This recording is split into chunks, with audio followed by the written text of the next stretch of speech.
Du feu pour exprimer leur soutien et leur exaspération après un énième vol.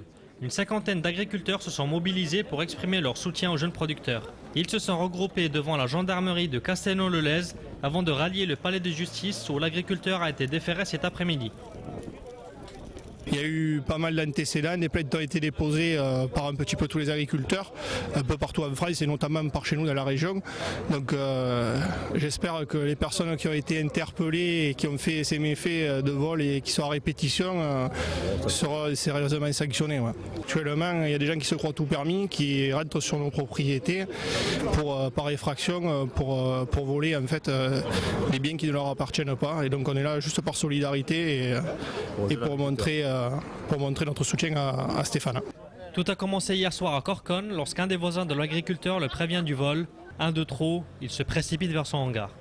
Il y a eu une course-poursuite et cet agriculteur excédé par ce vol de métaux et par un ensemble de vols qu'il aurait touché ainsi que ses collègues a ouvert le feu sur un des deux fourgons qui lui avait volé les piquets.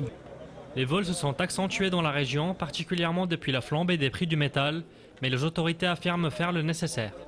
Nous sommes sujets, comme d'autres départements, à des vols de métaux, mais un plan départemental est mis en œuvre qui consiste à contrôler l'ensemble de la profession d'écoulement des ferrailles et puis des plans de surveillance à la fois préventifs et répressifs pour lutter contre ces trafics.